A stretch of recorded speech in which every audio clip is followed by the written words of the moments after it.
Assalamualaikum warahmatullahi wabarakatuh. Perkenalkan, nama saya Rizal Fahrudin dari kelas AK 502 akan mempresentasikan mengenai konflik dalam organisasi untuk memenuhi UAS mata kuliah perilaku organisasi. Konflik dalam organisasi adalah sebuah fenomena yang tidak dapat kita hindari.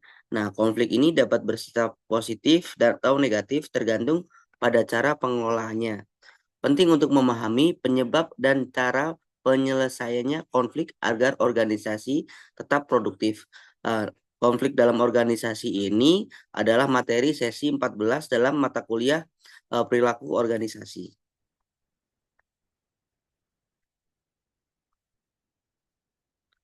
Apa itu konflik dalam organisasi? Konflik adalah perbedaan pendapat atau kepentingan antara individu atau kelompok dalam organisasi. Konflik dalam organisasi adalah perselisihan atau perbedaan paham yang terjadi antara anggota organisasi. Konflik dapat terjadi karena berbagai faktor seperti perbedaan tujuan, perbedaan kepribadian, atau komunikasi yang buruk.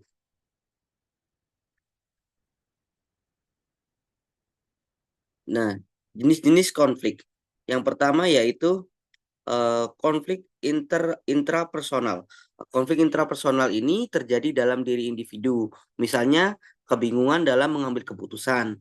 Yang kedua yaitu konflik interpersonal, yaitu terjadi antara dua individu dalam organisasi. Yang ketiga yaitu konflik intragrup, yaitu yang terjadi di dalam suatu kelompok atau tim kerja. Yang keempat yaitu konflik intergrup.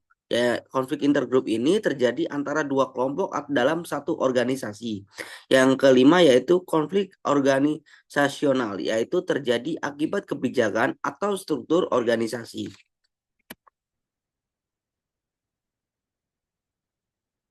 Nah, di sini adalah beberapa penyebab konflik dalam organisasi. Yang pertama yaitu perbedaan tujuan. Setiap individu atau departemen memiliki target yang berbeda yang menyebabkan benturan. Nah, di sini salah satunya yaitu yang paling sering membuat konflik itu sering terjadi adalah perbedaan tujuan. Yang kedua yaitu komunikasi yang buruk. Komunikasi yang buruk ini juga menjadi penyebab konflik dalam organisasi karena kesalahpahaman dan informasi yang diberikan tidak jelas dan dapat memicu konflik. Yang ketiga itu persaingan sumber daya. Persaingan sumber daya ini terjadi karena keterbatasan sumber daya dapat menyebabkan persaingan yang tidak sehat. Yang keempat, perbedaan nilai dan kepribadian. Perbedaan budaya kerja dan nilai individu dapat menyebabkan konflik di dalam suatu organisasi. Yang kelima yaitu gaya kepemimpinan. Cara memimpin dan mengelola organisasi dapat berpengaruh terhadap munculnya konflik. Nah, hal ini sangat dibutuhkan dalam organisasi, sangat penting dalam organisasi yaitu gaya kepemimpinan karena organisasi itu akan berjalan mulus ketika dipimpin oleh orang yang bertanggung jawab ataupun orang yang bisa dijadikan suatu contoh dalam organisasi. Yang kelima, dampak dari konflik.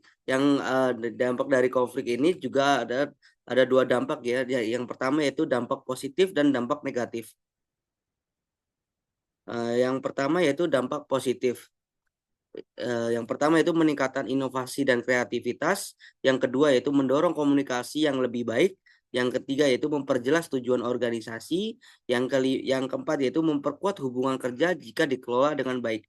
Nah, dampak negatifnya yang pertama yaitu menurunkan produktivitas. Yang kedua meningkatkan stres dan ketidakpuasan kerja. Yang ketiga itu memperburuk hubungan antara individu atau kelompok. Yang keempat yaitu menghambat tujuan organisasi.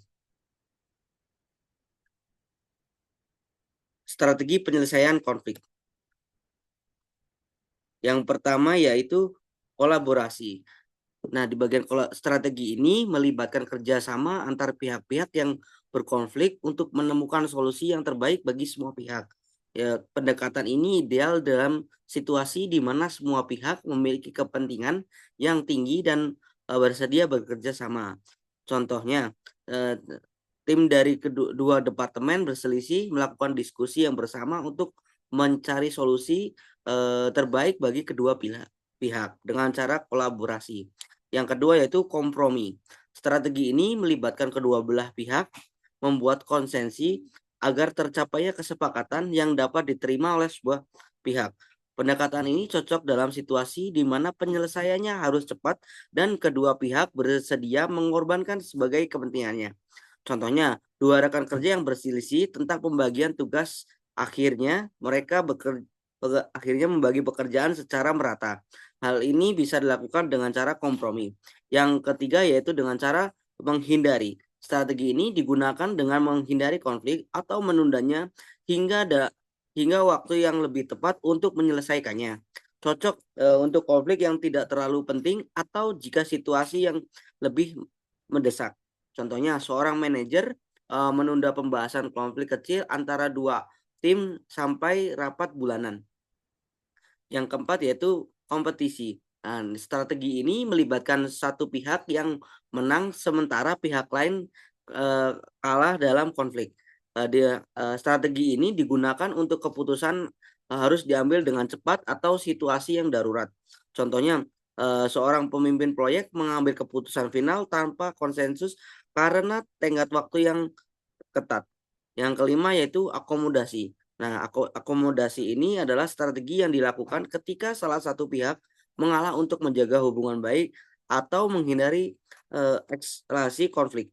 Biasanya strategi ini digunakan dalam situasi di mana hubungan yang lebih baik daripada kepentingan individu.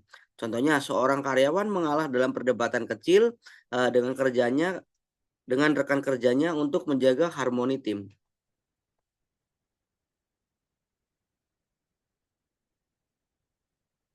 Kesimpulan dan saran. Konflik dalam organisasi tidak dapat dihindari, tetapi dapat dikelola dengan baik.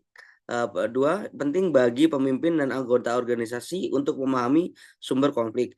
Yang ketiga yaitu dengan strategi yang tepat, konflik dapat menjadi peluang untuk pertumbuhan dan meningkatkan kinerja organisasi. Terima kasih.